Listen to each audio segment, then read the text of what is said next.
Très chers amis et frères dans le Seigneur, bonjour, que la paix de Dieu soit avec votre esprit. Je vous emmène aujourd'hui dans un dernier texte de Ésaïe, Ésaïe 51, verset 15. Je lis pour vous, je suis l'Éternel, ton Dieu, qui soulève la mer et fait mugir ses flots. L'Éternel des armées est ton Dieu. Je relis ce verset très court. Je suis l'Éternel, ton Dieu, qui soulève la mer et fait mugir ses flots. L'Éternel des armées est son nom. Voilà comment Dieu, une nouvelle fois, s'est-il présenté à ses enfants par ricochet à nous autres, à nous autres. Je suis l'Éternel, ton Dieu. Ok, il n'y a pas de problème, ce n'est pas la première fois que l'Éternel Dieu le dit dans les Saintes Écritures. Mais remarquez que dans ce verset, par la bouche du prophète Ésaïe, eh bien, nous avons de nouveaux éléments. Premièrement, qui soulève la mer et fait mugir ses flots. Vous qui étiez habité ou bien qui habitez une ville côtière, moi je suis d'une ville côtière, donc j'en sais quelque chose. Lorsque la marée est montante, vraiment la mer est en colère, elle est déchaînée, et puis les flots de la mer qui mugissent, qui écument, c'est épouvantable. On a peur, enfin, les citadins, les gens qui habitent les villes côtières ont peur. À certains moments, qu'est-ce qu'ils font? Ils sont obligés de se retirer ou bien le gouvernement demande aux habitants de se retirer dans les hauteurs dépendant de la ville, du niveau de la ville par rapport au niveau de la mer. C'est épouvantable si vous n'êtes jamais vécu proche de la mer ou quand la mer s'enrage et puis elle est en colère, écoutez, c'est quelque chose. Alors, dans ce texte, dans ce verset particulièrement, l'Éternel Dieu dit, je suis l'Éternel, ton Dieu, qui soulève la mer et fait mugir ses flots. Il fait mugir ses flots. Il y a beaucoup d'idées, beaucoup de choses en arrière de ces deux propositions, hein, de ces deux propositions relatives qui soulève la mer et fait mugir ses flots. Fait mugir ses flots. Hein? Si l'Éternel Dieu le dit, ça veut dire que euh, c'est lui l'auteur. C'est lui l'auteur, puisque c'est lui l'auteur des choses, des événements les plus désastreux, les plus spectaculaires, les plus apeurants aussi. Alors, si tel est le cas, toi, comme ton enfant, comme sa fille, comme son fils, tu n'as pas besoin d'avoir peur parce que l'Éternel est ton Dieu. Il le dit avant. Je suis l'Éternel, ton Dieu, puisque c'est moi qui fais ces choses. Point n'a besoin d'avoir peur. Et la deuxième phrase du verset, l'Éternel des armées est son nom. L'Éternel des armées, toutes les armées, eh bien, dépendent de lui. Alors, point n'est besoin d'avoir peur quand vous voyez les choses sont sans dessus dessous, quand vous voyez le monde, hein, comme c'est le cas présentement, est en mouvement, et je dirais même en détresse, par endroits en détresse. Et Nous avons le psaume 46. Au psaume 46, les fils de Corée qui disent ceci dans ce cantique, puisque c'est un cantique. Dieu est pour nous un refuge et un appui, un secours qui ne manque jamais dans la détresse. C'est pourquoi, alléluia, nous sommes sans crainte quand la terre est bouleversée et que les montagnes chancellent au cœur des mers, quand les flots de la mer mugissent, écument, se soulèvent jusqu'à faire trembler les montagnes. Il est un fleuve dont les courants réjouissent la cité de Dieu, le sanctuaire des demeures du Très-Haut. Dieu est au milieu d'elle. Elle n'est point ébranlée. Dieu la secoue dès l'aube du matin. Des nations s'agitent, c'est le cas présentement. Le monde entier est en mouvement. Les nations s'agitent, on ne peut plus. Des royaumes s'ébranlent. Ils ont peur, les royaumes. Il fait entendre sa voix. La terre se fond d'épouvante. Alléluia. L'Éternel des armées est avec nous. Le Dieu de Jacob est pour nous une haute retraite. Lorsque ces choses arrivent, c'est que le peuple de Dieu est en sûreté puisque son Dieu est une haute retraite pour lui. Verset 9. Venez, contemplez les œuvres de l'Éternel, les ravages qu'il a opérés sur la terre. Point d'exclamation. C'est lui qui a fait cesser les combats jusqu'au bout de la terre. Il a brisé l'arc et il a rompu la lance. Il a consumé par le feu les chars de guerre, parce que il est l'Éternel des armées. L'Éternel des armées est son nom. Hein? Versets 11 et 12. Arrêtez et sachez que je suis Dieu. Je domine sur la nation, je domine sur la terre. L'Éternel des armées est avec nous. Le Dieu de Jacob est pour nous une haute retraite. Amen. Voilà ce que les fils de Corée dans le temps ont chanté à l'Éternel, puisque c'est un cantique. C'est un cantique. Ayant fait de l'expérience avec l'Éternel Dieu, ils ont pris le temps de chanter ce cantique pour donner gloire à Dieu. Il y a, dans la tradition juive, les auteurs disent que ce sont des mots de David. Ce sont des mots de David. Alors, les fils de Corée ont chanté ce poème, ont chanté cette poésie, mais les mots sont de David. Peu importe qu'il soit de David ou bien encore des fils de Corée, c'est que dans les Saintes Écritures, ces paroles sont consignées pour nous montrer que lorsque les choses vont mal, lorsque ça tourne au vinaigre, le peuple de Dieu peut garder sa sérénité. Le peuple de Dieu peut se réfugier encore en Dieu, peut-être de toute tranquillité, de toute paix, parce que l'Éternel Dieu, l'Éternel des armées est avec lui,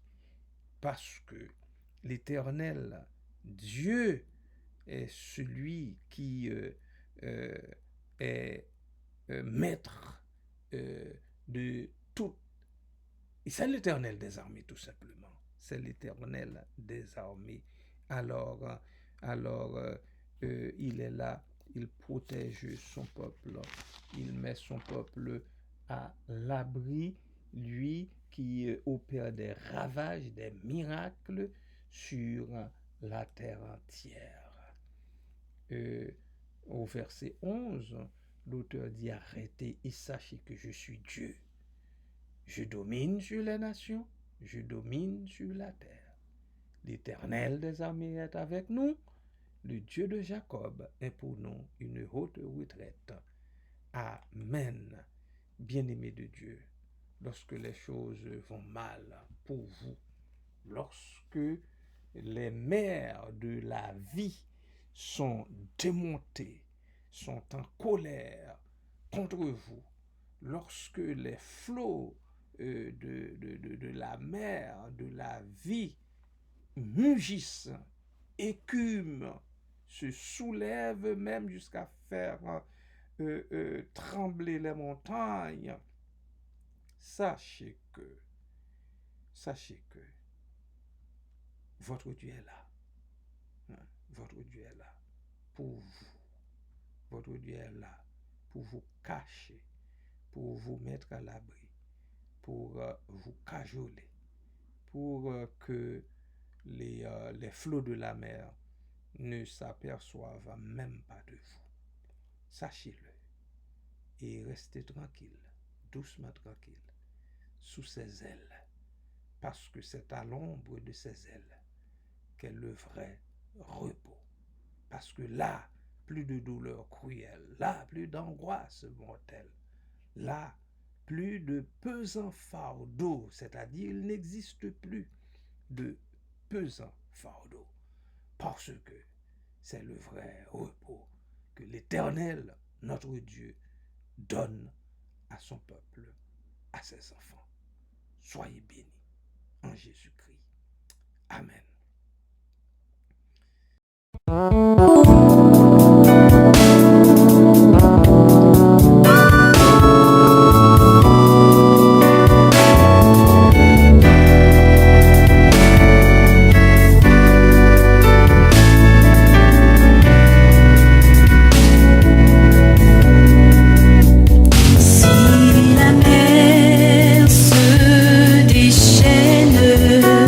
Si le vent souffle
Céleste, encore une fois, nous voici devant toi au lever du jour pour te remercier pour tous tes bienfaits envers nous. Nous voulons, ô Dieu, te témoigner toute notre reconnaissance, toute notre gratitude, parce que tu es Dieu, parce que tu es l'Éternel, notre Dieu, parce que tu es le Dieu qui pourvoit, le Dieu qui prend soin, le Dieu qui protège, le Dieu qui met à l'abri, le Dieu qui entoure, le Dieu qui cajole, le Dieu qui touche, le Dieu qui nous guérit de nos maux, de nos maladies, de nos infirmités. Nous ne nous arrêtons jamais de le répéter puisque c'est vrai. Puisque nous sommes les premiers bénéficiaires de tes grâces, pourquoi ne pas le dire? Pourquoi ne pas le témoigner? Pourquoi ne pas le publier? Merci Seigneur. Merci Papa. Merci Père. Merci pour les bien-aimés qui militent sur le front dans les différents centres hospitaliers où la pandémie continue de faire beaucoup de ravages. Papa, encore une fois, je les remets entre tes mains, mais je te dis merci d'abord pour la protection que tu leur donnes. Merci pour ces gens, pour ces valeureuses femmes, pour ces valeureux hommes qui exposent même leur vie pour donner vie, pour consoler les plus faibles, pour aider, Seigneur, les plus démunis, pour aider, soutenir, encourager ceux-là que le virus terrasse, ceux-là que le virus jette par terre. Papa, merci pour ces hommes et ces femmes, pour le travail qu'ils font, Seigneur. Merci pour eux, merci pour elles. Je te prie, Seigneur, pour ceux et celles qui sont infectés par le virus, qui se trouvent présentement en quarantaine. Papa, puisses-tu être là pour eux. Merci, Père. Je te prie de façon particulière pour ma nièce Erna, Seigneur, qui est en quarantaine présentement parce que elle a été infectée par le virus à cause, Seigneur, des patients, des malades à qui elle donnait soin.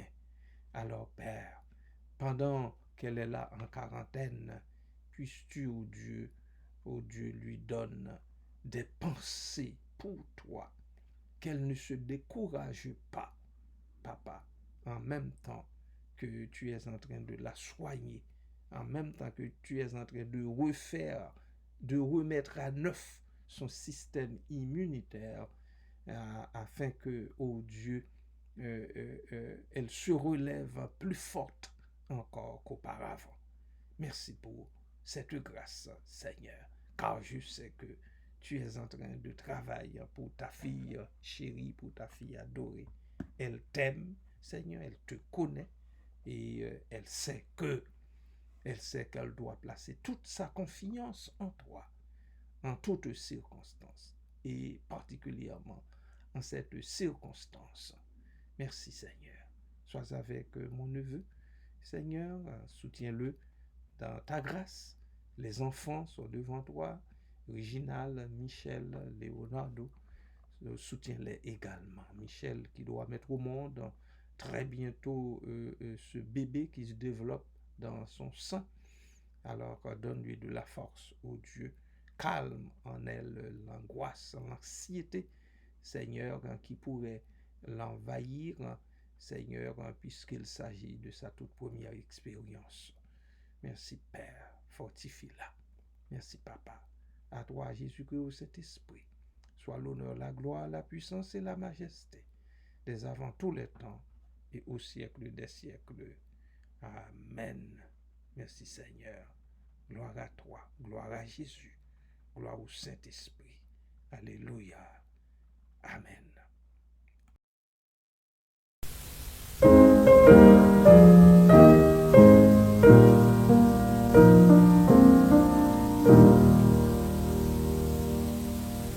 L'Éternel te bénisse, l'Éternel te bénisse et te garde, fasse lever la lumière de sa face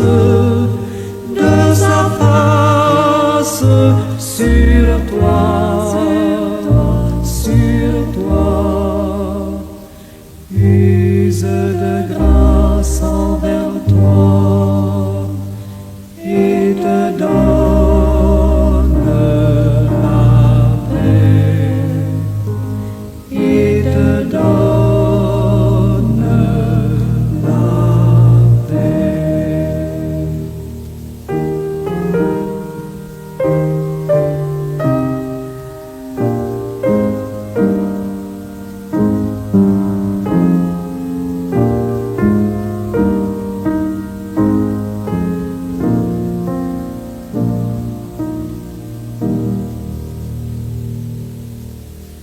L'Éternel te bénisse, l'Éternel te bénisse et te garde, fasse lever la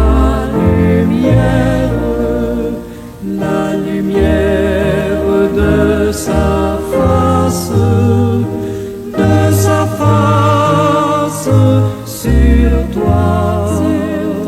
sur toi, use de grâce envers